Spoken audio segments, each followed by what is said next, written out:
Ensemble, ne cessons jamais d'apprendre. Je suis Gérard Pécou, président de Calimedia, agence digitale de solutions e-learning. Je vous accueille sur Never Stop Learning, un podcast qui vous fait rencontrer des acteurs de la formation entrepreneuriale et éducative d'aujourd'hui et de demain. Bonjour, je voulais remercier tous les auditeurs qui nous ont rejoints sur ce podcast. Aujourd'hui, nous allons accueillir Marc Poncin, qui est le directeur formation continue et apprentissage chez e-Academy et qui est l'auteur du livre « Du présentiel au e-learning efficient » aux éditions Duno. Bonjour Marc. Bonjour Gérard, merci de ton Merci invitation. d'avoir, c'est gentil, merci de l'avoir accepté surtout, et de faire partie de ce nouvel épisode Never Stop Learning. Avant qu'on aille dans le cœur du sujet, est-ce que tu peux te présenter pour ceux qui ne te connaissent pas encore ? Eh bien donc, comme tu l'as annoncé, je m'appelle Marc Poncin. Je travaille dans la formation professionnelle depuis maintenant un peu plus de 25 ans, oui, ça finit par compter. Et il se trouve que dans mon parcours, j'ai travaillé autant en organisme de formation qu'en entreprise, donc en occupant soit des postes de directeur du développement de formation continue, en dirigeant juste avant d'être chez e-Academy, donc comme directeur de la formation continue de l'apprentissage. J'ai dirigé pendant 10 ans l'activité de formation continue de l'Université de Strasbourg. Et c'est là principalement, donc depuis 2010, où j'ai mis en place tout un plan de recherche et développement pour développer le distanciel. Et donc, il se trouve que l'ouvrage est un peu le résumé de toute cette expérimentation. Et aujourd'hui, e-Academy, j'y suis arrivé parce que e-Academy, en fait, est un des précurseurs du e-learning diplômant en France depuis 2006. Voilà, donc maintenant depuis plus de 15 ans. Et donc, le livre est le résumé de quelqu'un qui a mis les mains dans le moteur. Oui, j'imagine. Alors ça m'intéresse beaucoup cette double compétence, si je puis m'exprimer ainsi, c'est-à-dire le côté académique et le fait que tu sois passé en entreprise. Ça a été difficile pour toi ou c'était finalement on retrouve peu ou prou ce que tu faisais au niveau académique, tu as pu le transposer assez facilement en entreprise? Oui, en fait, mais je pense que c'est surtout parce que j'ai toujours gardé ce côté, opérationnel. Alors étant aussi de formation RH, c'est-à-dire que quand, j'ai commencé à travailler dans la formation, j'aime bien aussi pratiquer la formation tout au long de la vie, pour moi-même et j'ai jamais voulu en fait, suivre des cursus, purement formation, mais de rester dans la RH pour avoir toujours cette vue, plus globale en termes de stratégie d'entreprise, de développement des compétences puisqu'on commençait, à l'époque beaucoup à parler des obligations de GPEC, donc du développement des compétences. Et c'est toujours ce qui m'a le plus attiré, et parce que effectivement, c'est un lien intéressant entre la stratégie de l'entreprise et les besoins. Moi, je pars du principe qu'un responsable de formation de l'entreprise, il est avant tout là pour fournir les bonnes compétences au bon endroit au bon moment. Et donc, quand on se trouve du côté du producteur de compétences, du côté de l'organisme de formation, finalement, ça change pas grand-chose. On regarde juste de l'autre côté, mais on ne fait que mettre en œuvre les outils qu'on a demandé avant quand on était en entreprise. Donc non, ça n'a pas été pour moi spécifiquement compliqué, mais je pense aussi peut-être que parce que quand je suis entré un peu plus dans le monde académique, c'est plus au monde académique que j'ai eu plus difficile à m'habituer C'est au dans l'autre monde sens.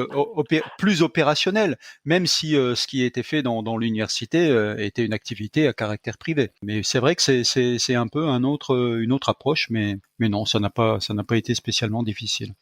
D'accord. Alors c'était très important pour moi de te recevoir et encore une fois, merci d'avoir accepté cette invitation parce que depuis le mois de mars, en fait, 2020, on a eu un afflux de demandes, en fait, chez Calimedia, Mmh. avec beaucoup de personnes qui voulaient digitaliser leur formation et comme tu le dis, donc de passer du présentiel au e-learning et avec, énormément de questions qu'on va aborder au fur et à mesure de ce podcast et qu'on retrouve dans ton livre. J'en cite quelques-unes. Par exemple, comment convertir progressivement une formation présentielle en e-learning? Ça, c'est vraiment quelque chose, qui nous est posé, quasiment tous les jours. Comment mettre en place des outils de formation distancielle?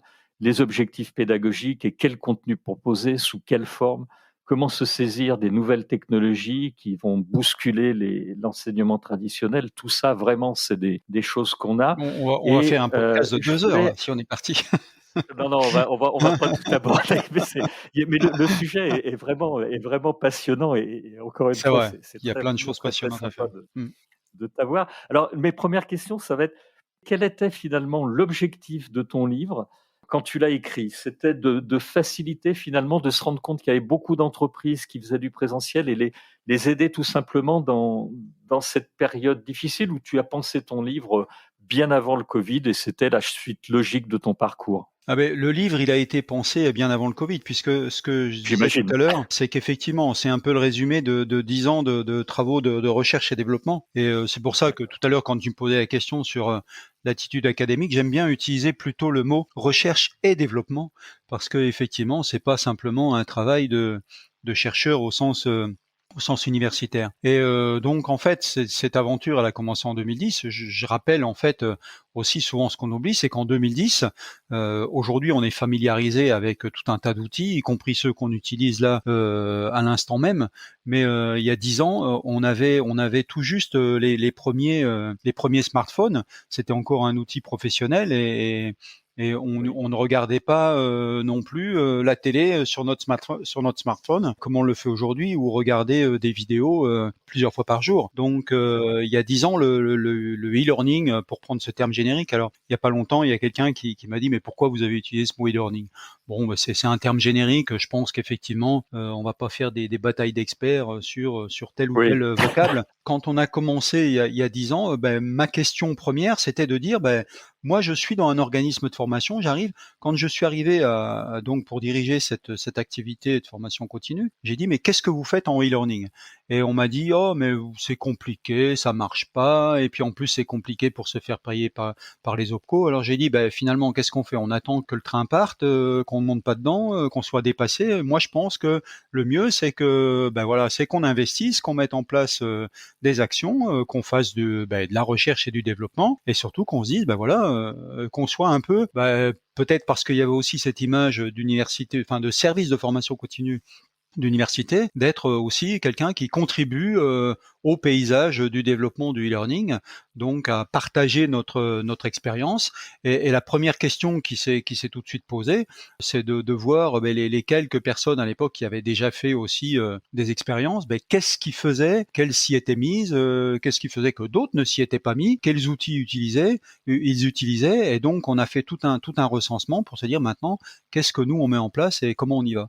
Donc c'est vraiment le résumé, le livre, voilà, le résumé de ces 10 années, comme je le disais, et c'est vraiment un travail opérationnel d'un organisme de formation qui se coltine, qu'on pourrait dire, tous les jours, à créer des ressources, à mettre en place des formations à distance. Et cette démarche, elle est tout aussi valable, effectivement, pour un organisme de formation à caractère commercial que pour un organisme de formation d'entreprise. Donc, et avec voilà. toujours le souci d'impliquer les formateurs aussi, mais je pense qu'on y reviendra sur ce point.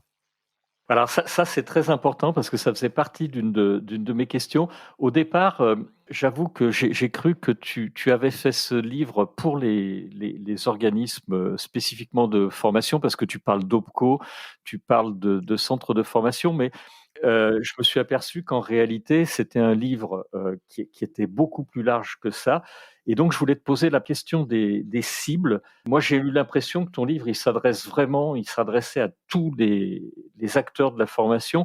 Est-ce que tu avais un persona en tête ou c'est la réalité? Il s'adresse aussi bien aux Non, entreprises qu'aux organismes de oui, formation? en fait, j'avais en tête comme persona les responsables de formation, c'est-à-dire ceux qui doivent mettre D'accord, en œuvre ou digitaliser de la formation. Et ça, c'est pas nécessairement propre uniquement à un organisme de formation. C'est propre d'accord. aussi à un responsable de formation d'entreprise. Et effectivement, cette double vue que je peux avoir, qu'on a rappelé tout à l'heure dans mon parcours, effectivement, pour moi, elle était importante. Et je vois aujourd'hui, effectivement, dans les contacts que j'ai ou dans les interrogations, ce qu'on peut me renvoyer effectivement de l'ouvrage en question, on le voit comme quelque chose, effectivement, un ouvrage qui est plutôt très pragmatique, très C'est ça. pratico-pratique, Oui, et j'ai ce je retour confirme. aussi bien de personnes d'entreprise que de personnes d'organismes de formation. Et je pense qu'un de mes soucis, effectivement, c'était aussi de dire que ce que je raconte peut aujourd'hui, et c'est un peu un des autres développements que je fais parfois dans des webinars ou dans des conférences, c'est de dire mais finalement tous les ingrédients ou tous les éléments ou tout ce qui est décrit dans le livre peut servir aussi bien à mettre en place de la formation qu'à acheter de la formation. C'est-à-dire pour quelqu'un qui pourrait être même un acheteur de formation, ben ça peut lui donner effectivement des bons repères et des bons critères. Et ce qui est souvent aujourd'hui, par exemple, une demande des OPCO, de dire mais comment on s'y retrouve dans cette jungle du distanciel. Je suis d'accord. Et je l'ai vraiment pris comme ça, donc c'est parfait. C'est vraiment ce que peut apporter ton livre. Pour finir cette introduction, c'est plus un livre sur l'andragogie que sur la pédagogie. Là aussi, tu confirmes, on est plus dans la formation pour adultes que c'est pour la formation pour adultes. Oui, parce que il est vrai que moi j'ai toujours travaillé effectivement surtout dans la formation continue. Donc bien évidemment, sans doute que il y a forcément parce qu'aujourd'hui, l'innovation en fait dans le e-learning, elle n'est pas tellement sur les plateformes ou sur les ressources. Aujourd'hui, la vraie innovation pour aller vers du nouveau e-learning tel qu'on peut le mettre au mieux de manière efficiente aujourd'hui, elle est dans la pédagogie. Donc bien entendu, c'est aussi un livre avant tout de pédagogie, mais comme je l'explique aussi dans mon livre, c'est que j'aime bien avoir des vues globales de sujets, et je pense qu'une des particularités, c'est que j'aborde 4 points, 4 axes en même temps. C'est l'axe technologique, l'axe pédagogique, l'axe économique et l'axe juridique. Et donc, on voit bien qu'en permanence, ce sont 4 dimensions qui s'interpellent dans la construction d'une formation.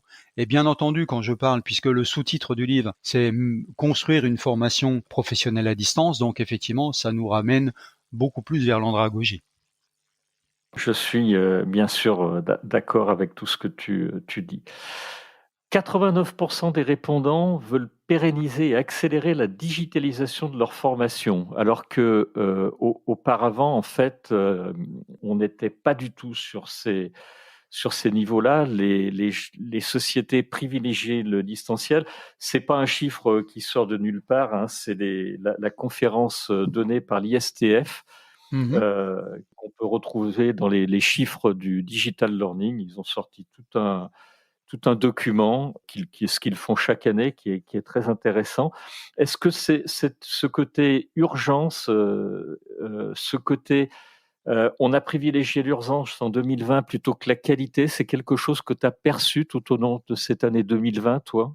Et ces 89% de répondants qui veulent pérenniser et accélérer la digitalisation, c'est quelque chose que tu as observé aussi chez Icademy? Je suis d'accord avec cette statistique, mais j'aurais tendance quand même un peu à la À modérer, nuancer. à la nuancer. Alors, je voudrais pas jouer les troubles faits. Je crois Si, si, tu peux, hein. on ne Tu es pourra là pour pas. ça. J'espère qu'on ne va pas me taxer d'être anti-e-learning ou d'être anti-distanciel.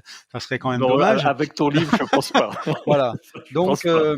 je reprends juste une anecdote, c'est que l'année dernière, c'est-à-dire maintenant il y a pratiquement un an, au début du premier confinement, dans les réseaux des organismes distanciels, dans la EdTech, donc toutes les structures qui fournissent des outils pour l'enseignement à distance, il y avait au moment du premier confinement une joie mais incommensurable. Ça y est, c'est la victoire du e-learning, tout le monde s'y met, c'est fantastique, etc. L'année dernière, j'ai édité une chronique qui s'appelle les chroniques emploi formation que je fais régulièrement sur mon profil LinkedIn, et j'ai dit mais attention, ce qui va se produire, ça va pas être du vrai e-learning, ça va être du e-learning de circonstance, ça va être du dépannage, ça va être de la continuité pédagogique.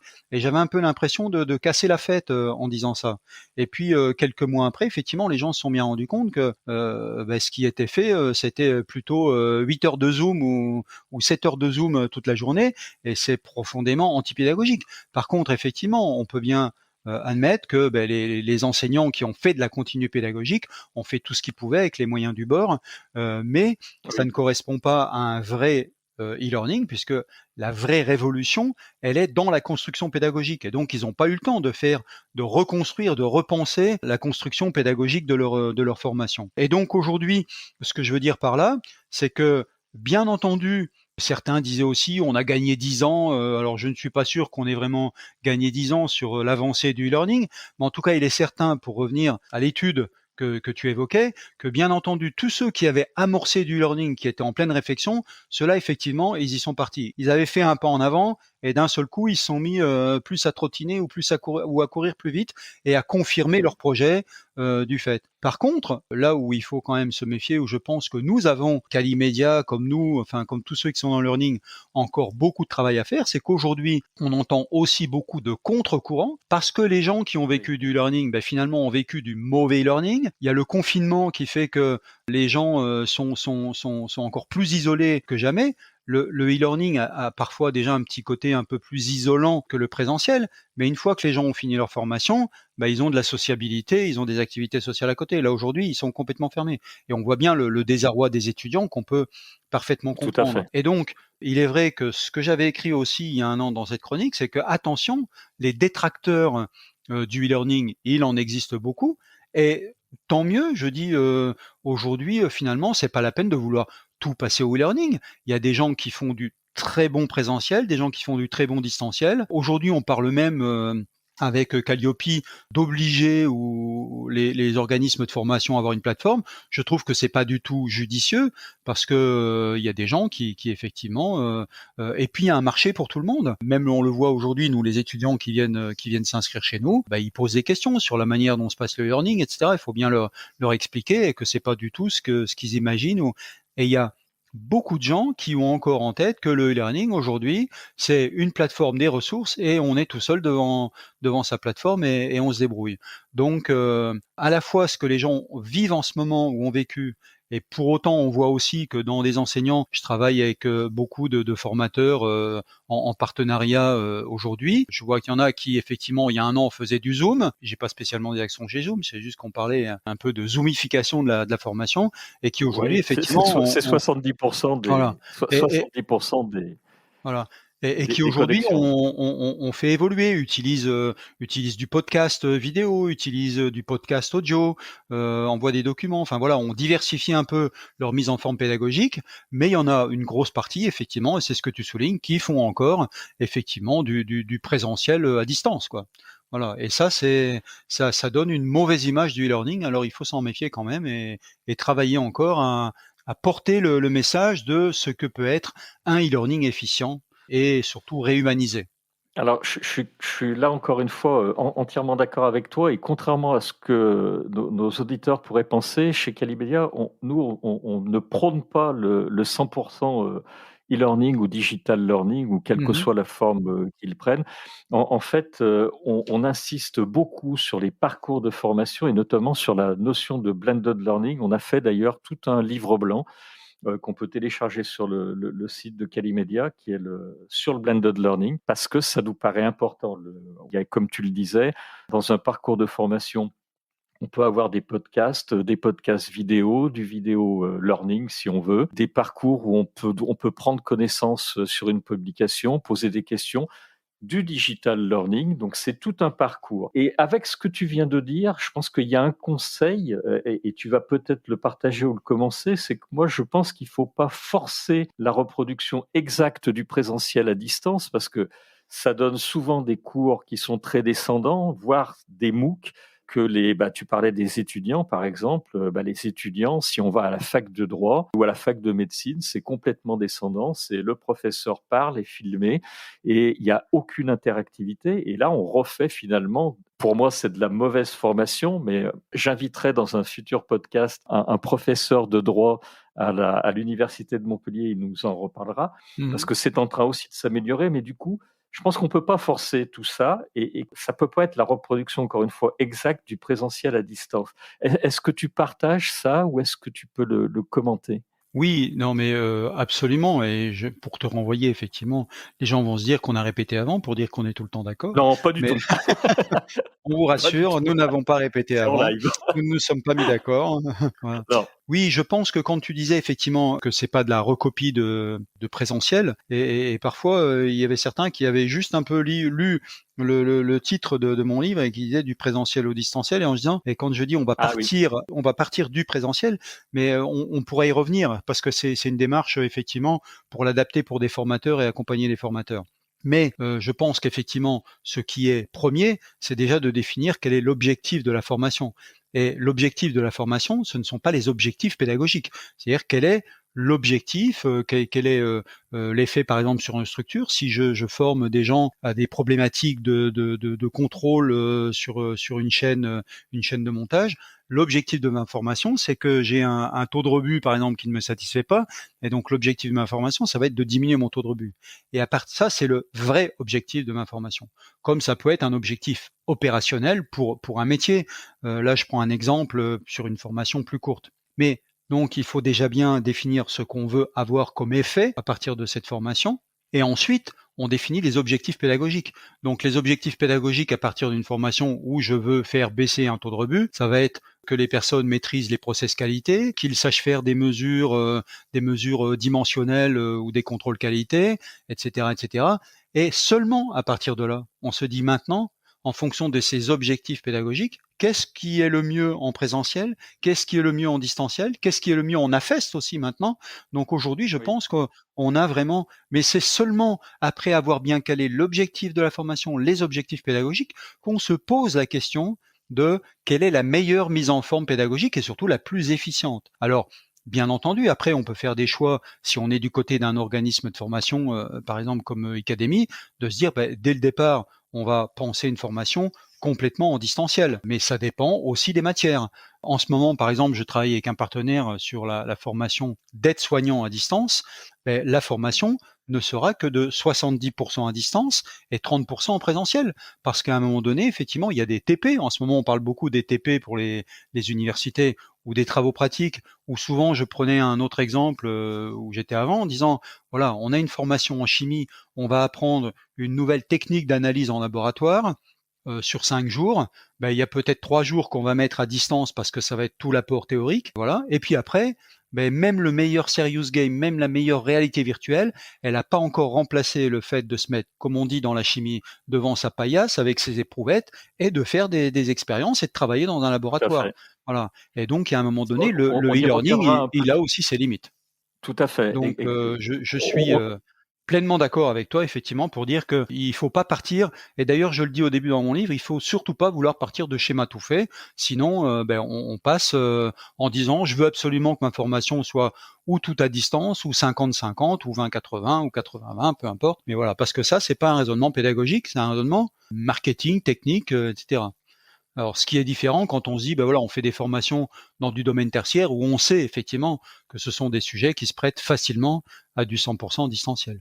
Les auditeurs dans ton livre pourront trouver un chapitre que tu consacres à ça, ce qui s'appelle Passer au distanciel, Mmh. où tu parles de transition progressive vers le distanciel et que là encore une fois, j'ai trouvé très très bien fait parce il y a plein d'idées, d'outils qui sont très utiles. Je voulais revenir sur quelque chose que tu as dit, c'est à un moment dans ton ouvrage, tu parles des leçons fondamentales du passé. Mmh. Quelles leçons on peut en tirer et qu'est-ce que tu en as déduit comme amélioration qu'on peut apporter à la formation aujourd'hui? Il y en a une comme ça qui me vient. Alors, même quand on a écrit un livre, on le connaît pas par cœur, donc faudrait que je reprenne le livre et que je revérifie. Mais par contre, il y en a une qui me semble importante et qui est un sujet qui est de plus en plus abordé, c'est l'importance du tutorat. Oui, Aujourd'hui, on parle des taux de complétion de formation. Et quand on regarde effectivement ce qui a boosté aussi il y a quelques années le distanciel, c'est la vague des MOOC qui est arrivée. C'est pas si vieux que ça, hein. La vague des MOOC, c'est 2012-2013. Hein.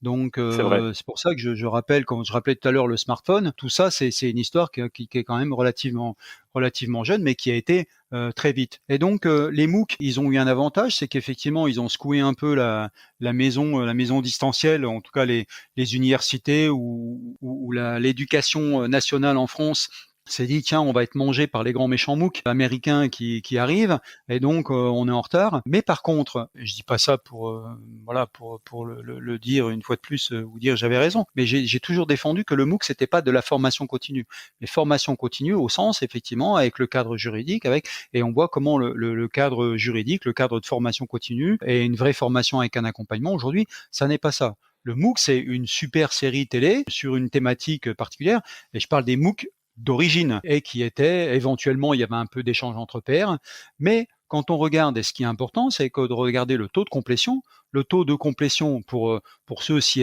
éventuellement il y en a qui n'entendent pas ce mot ou qui ne le connaissent pas, c'est combien à partir du moment il y a des gens qui s'inscrivent à un MOOC, combien il y en a qui vont jusqu'au bout. Ouais. C'est-à-dire s'il y a 15 épisodes dans le MOOC, c'est combien il y en a qui vont jusqu'au bout, et éventuellement combien il y en a qui vont peut-être passer aussi avoir un certificat ou passer une évaluation. Aujourd'hui, le taux de complétion des MOOC traditionnel, c'est 10 à 15%. Et on n'a rien inventé de plus. Donc là, j'en reviens à ma leçon du passé. C'est que quand on regarde depuis 50 ans les cours par correspondance, on avait exactement le même taux de complétion. Alors, on parlait pas encore de taux de complétion, mais quand on regarde tous les gens qui s'inscrivent et les gens qui vont jusqu'au bout, on a toujours, en moyenne, 10 à 15% de gens qui vont jusqu'au bout. Et quand on fait une formation à continue, si on fait juste une simple mise à disposition de ressources, il faut pas s'étonner effectivement qu'on ait le même résultat de gens qui sont assidus à telle ou telle formation. Et là, je parle par exemple du côté d'entreprise et notamment sur un chapitre qui est sur la mesure de l'efficacité de la formation. Certains trouveront effectivement une anecdote bien parlante par rapport à ça. Et donc ça, c'est une leçon importante du passé. Alors la leçon, c'est quoi? C'est de dire, mais quand on veut améliorer ça, effectivement, il faut mettre du tutorat, il faut mettre de l'accompagnement. Ça semble peut-être tellement évident, mais pour autant, aujourd'hui, il y a un an, juste avant le confinement, il y avait le salon Learning Technology qui se déroulait. J'étais étonné qu'il y a un an, il y avait 2 ou 3 conférences qui s'évertuaient pendant le salon et qui avaient pour but, effectivement, de prêcher l'importance du tutorat. Alors que c'est pour moi, effectivement, quelque chose qui peut être facilement une des leçons tirées du passé. Voilà. Tout à fait. Pour moi, Alors, ça, c'est en un plus, élément important dans l'évolution aujourd'hui. tu les cites même comme les fausses idées à évacuer dans ton livre, Mmh. puisque l'une des peurs, c'est, moi je l'ai entendu de très très nombreuses années, le e-learning, ça va enlever l'enseignant, on va tuer les formateurs, on n'y aura plus accès. Et en fait, c'est tout le contraire qui se passe. De plus en plus, on associe le e-learning, alors en ce moment aux classes virtuelles ou au présentiel pour faire du blended learning. Et on se rend compte que justement les taux de complétion, quand on met un tuteur, le simple fait de mettre un tuteur, on passe, comme tu le dis, et je confirme ces chiffres, de 10 à 15% à plus de 65, 70, voire 80, 90% sans Bien sûr. exagérer, Mmh. euh, sur la réalisation et le fait Mais que c'est surtout il faut pas perdre de vue que finalement le MOOC a quelque chose d'assez libre. On n'est pas dans le même espace que la formation continue. Quand si effectivement on met en place une formation continue pour apprendre une nouvelle technique de management, une nouvelle technique, et imaginons qu'on soit dans un, je prends pas l'exemple de la chimie tout à l'heure, mais qu'on soit dans quelque chose qui soit 100% distanciel. L'entreprise, et là tu vois bien que ma double casquette côté entreprise et côté organisme de formation, j'aime bien avoir cette double vue, c'est que si j'achète une formation, aujourd'hui, la question ne se pose plus. On n'est plus dans la formation récompense comme il y a quelques années. Aujourd'hui, si j'achète une formation à un organisme de formation, c'est bien pour apporter, répondre à une évolution en compétences d'un groupe de salariés. Donc ça peut être, je sais pas quoi, moi, mes managers de BU, et effectivement, je veux leur faire passer un message RH, un message ou leur donner des techniques d'entretien annuel, etc. Et si je leur fais suivre cette formation, c'est bien pour qu'il y ait une efficacité, pour qu'ils puissent mettre en œuvre correctement, par exemple, des entretiens annuels en fin d'année. Donc, il y a bien effectivement ce côté résultat, et je veux pas simplement qu'ils aient suivi, regardé une série télé pour avoir quelques éléments sur la formation. Et si je ne mets pas d'accompagnement, donc ça veut dire que du côté organisme de formation, je dois m'assurer que les 10 ou 12 managers qu'on m'envoie, qu'ils aient bien, effectivement, intégré toutes les connaissances que je veux leur apporter, et assurer à mon client en face que effectivement ils ont bien intégré toutes les données. Et c'est là où parfois le e-learning à la limite peut être plus exigeant, ou en tout cas on va être plus exigeant avec du e-learning, et c'est ce qui est surprenant, c'est que quand on envoie par exemple aujourd'hui en présentiel des managers, une douzaine de managers pendant 3 jours pour apprendre l'entretien annuel, parce que c'est cet exemple qui m'y emmène, jamais personne nous dit, comme on est sûr que les personnes ont été en formation, comme on est sûr qu'elles ont signé le matin et l'après-midi et qu'elles étaient bien à la formation, c'est comme si on était sûr que tout le monde a bien tout intégré. Alors que finalement, oui, il n'y a pas plus de raison. On ne sait pas s'ils ont écouté assidûment, pas assidûment. Et donc, par contre, on va mettre en œuvre en e-learning, effectivement, quand ils regardent une vidéo, c'est pas plus que s'ils écoutaient le prof sans jamais ça, participer. Et donc, peu d'interaction. on va être beaucoup plus exigeant en e-learning parce qu'on va nous demander plus de résultats et donc il y a beaucoup plus d'astuces à mettre en place pour que les gens, on soit sûr que tous les gens aient bien suivi la formation, mais en plus on nous demande mais comment vous pouvez vous assurer qu'ils ont bien intégré tout ce que vous leur avez demandé. Et ça c'est une question qu'on nous demande rarement en présentiel. Donc c'est bien le e-learning C'est pour vrai. ça. Finalement, il peut être plus efficace parfois. Alors, je voudrais que tu nous parles, parce que j'ai trouvé la dernière partie de ton livre également intéressante. Tu parles du e-learning 1.0 que j'ai connu, ça m'a rappelé des souvenirs, et tu finis par l'ère de la formation différenciée 4.0. Tu peux nous expliquer brièvement comment on est passé, ce que tu considères d'être du 1.0, 2.0, 3.0, et j'imagine qu'on va parler des CD, des MOOC, et qu'on va peut-être aller jusqu'à la réalité virtuelle. Tu peux nous en dire un peu plus sur sur ce qui va se passer du futur finalement? Comment tu vois le futur de toute cette formation digitale?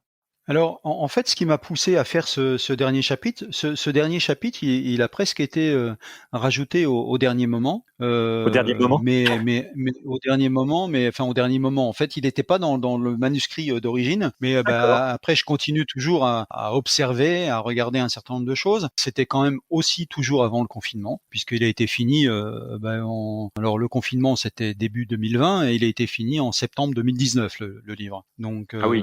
mais c'est vrai que la chance a fait qu'il est sorti vraiment dans une période propice. Quand je dis on entre dans l'ère de la formation différenciée 4.0, il y a déjà ce 4.0.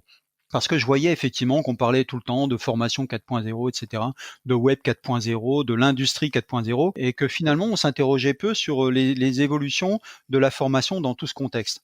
Alors il y avait des paramètres, enfin ou des concepts qui étaient bien définis. Je recherchais le mot. C'était le concept de industrie 4.0, de web 4.0 et de management 4.0.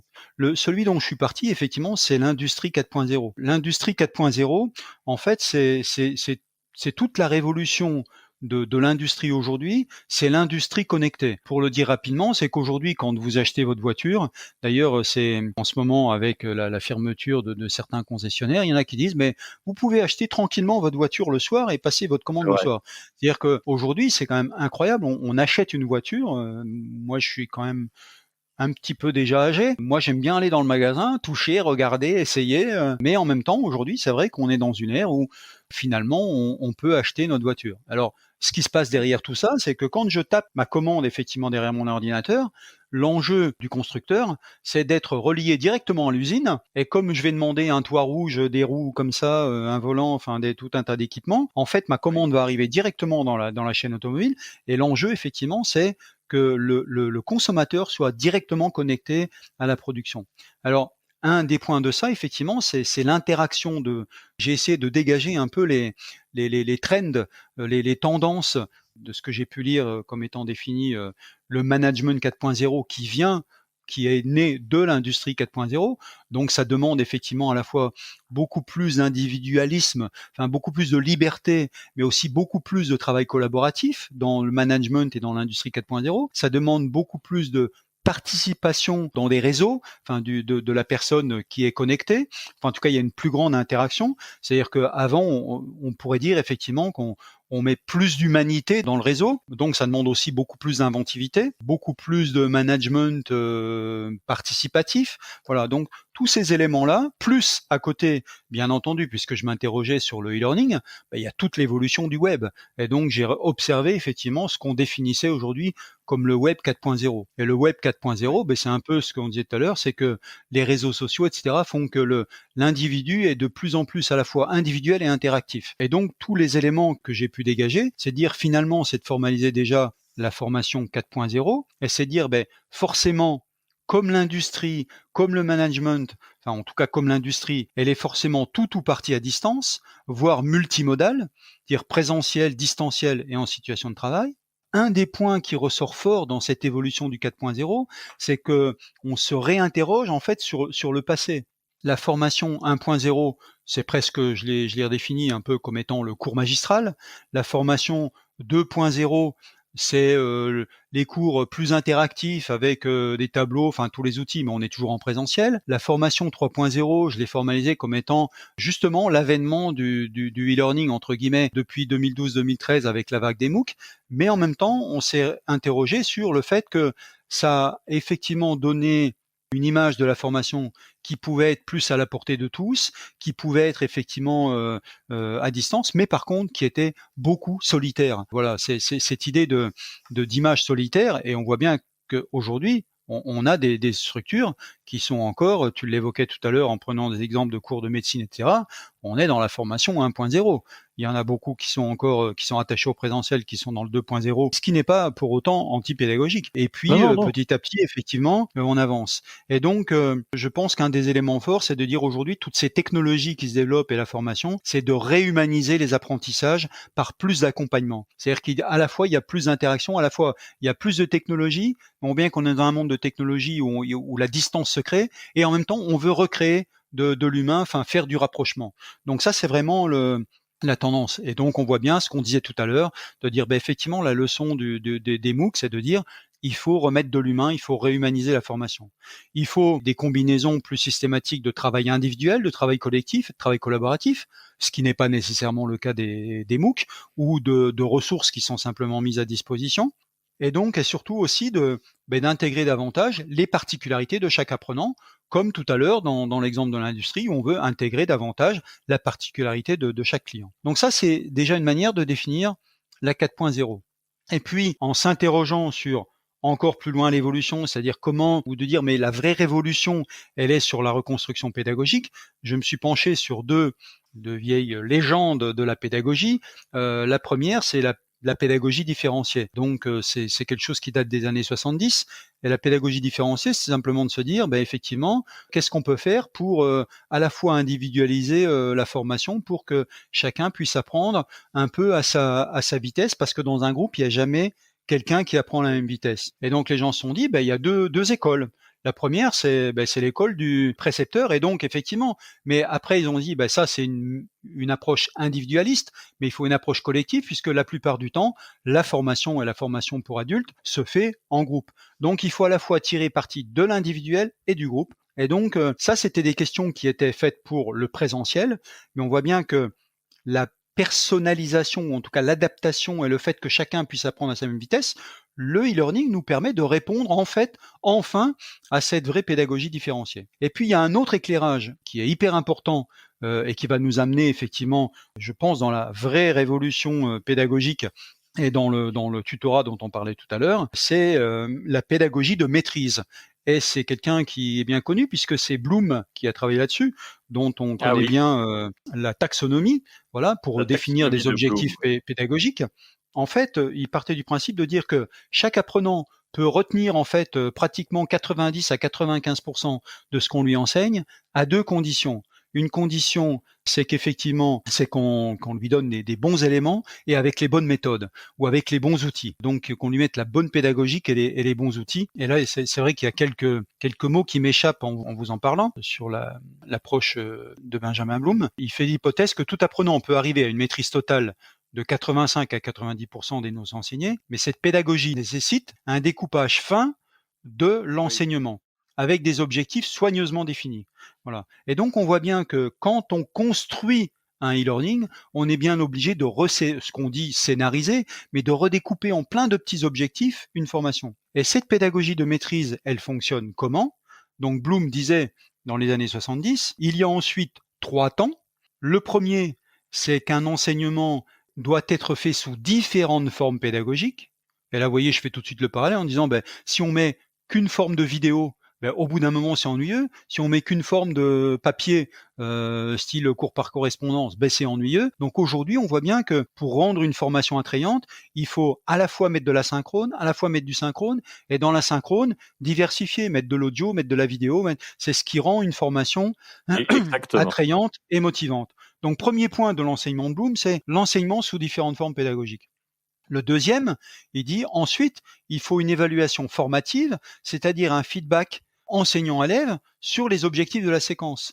Donc, c'est là où tout à l'heure, quand je disais, jamais personne ne nous demande en fin de 3 jours de formation de dire, est-ce que vous pouvez vérifier, comment vous m'assurez que les gens ont bien appris? Ils ont assisté, ils ont signé, et c'est bon, c'est la preuve, c'est ce qu'on a eu à C'est dire. vrai, Là, dans c'est une vrai. séquence, par exemple, de 2 heures ou dans une matinée, on va mettre une mini-évaluation. Alors, même si ça n'est par exemple qu'un QCM, mais on va se dire, on va s'assurer que l'apprenant qui était à ce moment-là, par exemple, dans une séquence asynchrone et qui était seul, qu'il a bien retenu les éléments principaux. Et à partir de ce moment-là, il va dire, OK, tu peux passer à l'étape suivante. Et le troisième point, c'est que quand il y a cette évaluation formative, c'est qu'il y ait une remédiation pour le renvoyer effectivement à certaines ressources. Et on voit bien que ce qui était posé dans les années 70 comme étant presque le rêve absolu de la pédagogie présentielle, la pédagogie différenciée adaptée à chaque apprenant, plus la pédagogie de maîtrise, aujourd'hui, le e-learning nous permet réellement de le réaliser et surtout de répondre justement à cette formation différenciée 4.0. Alors, pour terminer, si je résume un peu tous les ingrédients de cette ère de la formation différenciée 4.0, le premier point qui me semble important, c'est de réhumaniser la formation pour rompre ce sentiment de solitude qu'aujourd'hui encore beaucoup de gens, et on voit bien tout à l'heure quand on évoquait la mauvaise image du e-learning en ce moment, à quel point ça peut être encore plus vrai que jamais. Le Oui, second, ça a on toujours y été revient. vrai, ouais. Voilà, et même aujourd'hui, on voit bien que même le tutorat ou la formation e-learning est encore beaucoup assimilé à un apprenant qui est tout seul devant son ordinateur. Oui, Euh, oui, oui. le deuxième point, mais on reviendra peut-être là-dessus, je sais que tu voulais revenir sur cette question, c'est de mettre en œuvre un tutorat très fort et voire même un double tutorat. Le troisième point, c'est de mixer davantage le travail individuel, collectif et collaboratif pour rendre la formation motivante, attrayante et efficiente. Ensuite, c'est de diversifier les méthodes et les ressources pédagogiques. Donc, dans les temps asynchrones, effectivement, ce que je disais tout à l'heure, il faut varier les mises en forme pédagogiques. Ensuite, autre manière de rendre la formation variée, c'est de mettre en œuvre la multimodalité aujourd'hui, c'est-à-dire du présentiel, du distanciel et de la formation en situation de travail.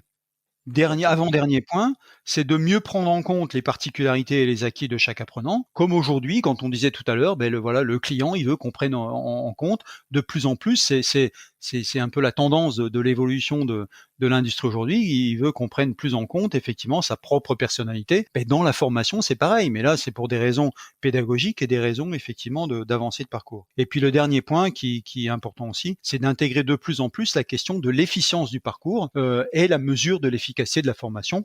Comme je disais tout à l'heure, aujourd'hui, quand quelqu'un donne une formation, il dit, oui, en présentiel, voilà, c'est évident, les gens sont là, mais là, comment vous assurer qu'ils ont bien suivi la formation et qu'ils ont bien intégré les éléments que vous vouliez leur inculquer. Voilà.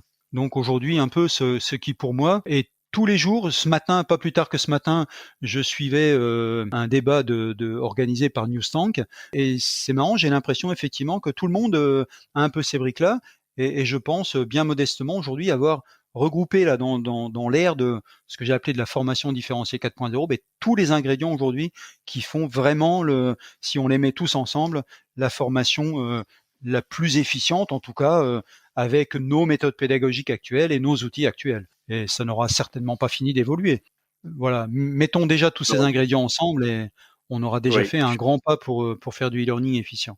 absolument. Je crois que la multimodalité sera le mot de la fin. C'est quelque chose d'extrêmement important sur lequel on s'attache vraiment à travailler dessus également chez Calimedia. On pourrait en parler de tout ça. Tu l'as dit tout à l'heure, mais c'est la réalité. Pendant encore 2 heures, on va être obligé de s'arrêter pour des raisons de format. Mais je vais conseiller en fait aux auditeurs ton livre qui Merci s'appelle beaucoup.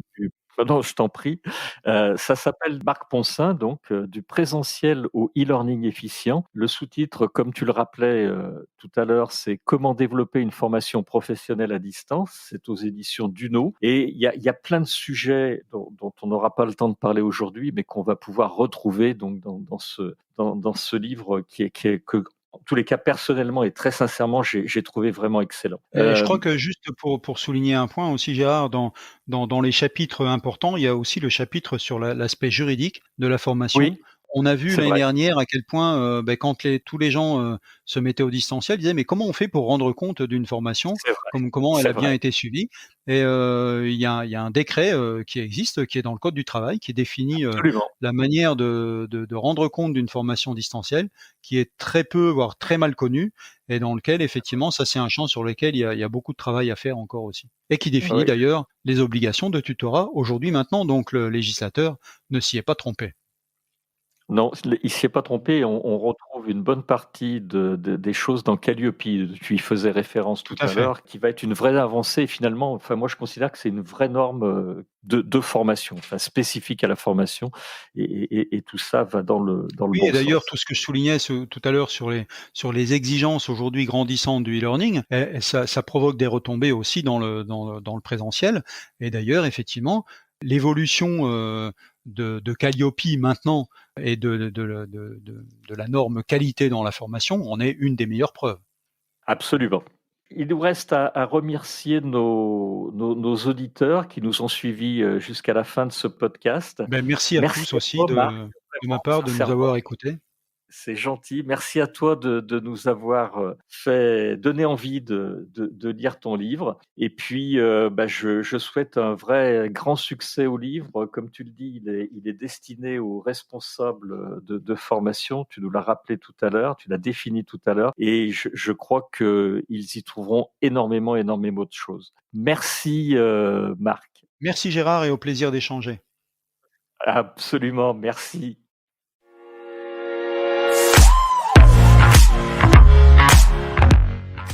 Vous êtes arrivé à la fin de cet épisode. Je vous remercie pour votre écoute attentive.